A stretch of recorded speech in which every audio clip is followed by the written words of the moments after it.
Welcome back to What the Study Says. Okay, let's be real for a second. There is nothing quite like that sinking feeling when you're in the dentist chair and you hear the words, well, this tooth has to come out. It just feels so final. You lose an adult tooth, and that's it. It's gone, replaced by something artificial and expensive. It feels like a major design flaw in the human body, right? But what if I told you it wasn't a flaw at all? What if it's a feature that we just haven't figured out how to switch back on? Well, a really groundbreaking study in the journal Science Advances suggests we might be right on the edge of doing just that. You know, it's one of the first things we learn about ourselves. You get your baby teeth, they fall out, you get your adult teeth. 2 sets, game over. That's been the rule, forever. But this study is asking a really wild question. What if that rule was actually meant to be broken? What we're diving into here is the real science of tooth regeneration. And believe it or not, it all starts with understanding not what makes teeth grow, but what actually stops them.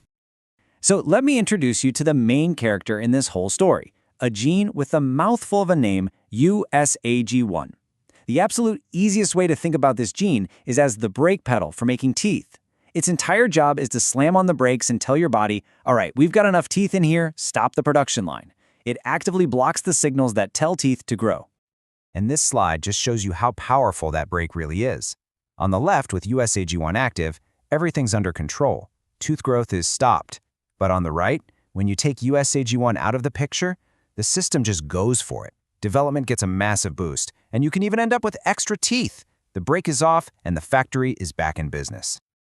So you can see why this is so important.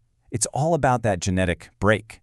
Because if you can figure out how the brake works, well, maybe, just maybe, you can figure out how to release it when you need to.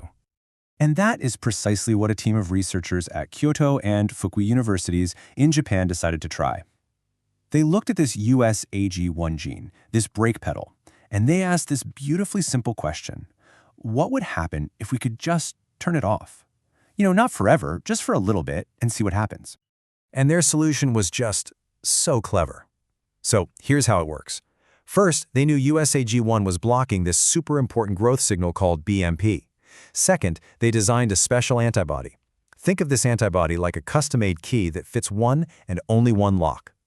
Third, that key goes in, finds USAG1, and basically neutralizes it. And the result? The brake is released, that BMP growth signal can finally get through, and tooth development gets a big green light. But, you know, this wasn't just a cool idea on a whiteboard. The next step was to see if this antibody key would actually work in a living creature. This was the big test. For their first experiment, they used mice that were specifically bred to be born with missing teeth. It's a condition called tooth agenesis. I mean, what a perfect test case, right? Could their antibody fix a problem that was literally written into the animal's genetic code? And this, right here, is the money quote from the study. The result wasn't just a little bit of growth. It was a home run. A single dose of their antibody could generate a whole tooth. Just let that sink in for a second. They didn't grow a piece of a tooth. They grew an entire, fully formed tooth where there was supposed to be nothing.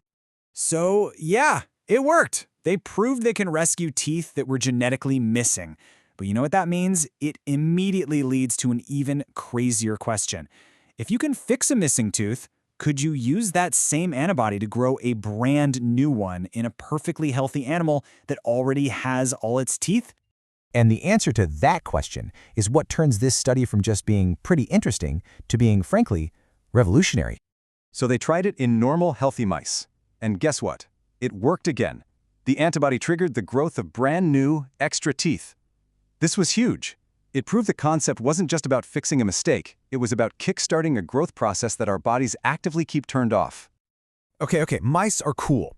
But to see if this could ever work for people, they needed an animal model that was a little closer to us. So they moved on to ferrets. And why ferrets? Because, just like you and me, they're diphyodont. That's the fancy word for having a set of baby teeth and then a set of adult teeth. Their dental setup is a lot like ours. And then we get to this quote. This is the phrase from the study that should honestly give you goosebumps. In the ferrets, they saw an extra tooth form that they described as being like the third dentition, a third set of teeth. They weren't just growing random extra parts anymore. They might have actually started a whole new wave of tooth development. And this is where it all comes back to us. What in the world is a third dentition? And is it possible we all have one just sitting there, waiting to be activated?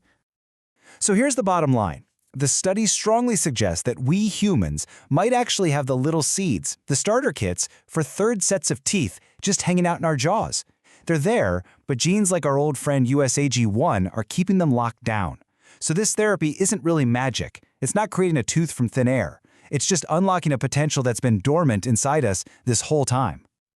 Now, before you go and cancel your next dental cleaning, the researchers themselves are very, very clear. This isn't an incredible first step, but it's not the last one. We're still going to need tons of studies and safety trials before we can even think about using this on people. But even with that caution, it doesn't take away from the incredible question this research makes us ask. I mean, are we looking at the beginning of the end for things like implants and dentures? Could a trip to the dentist in the future be less about drilling and more about getting a simple shot that tells your own body to just grow a new tooth? The science is pointing to, yeah, that's a very real possibility.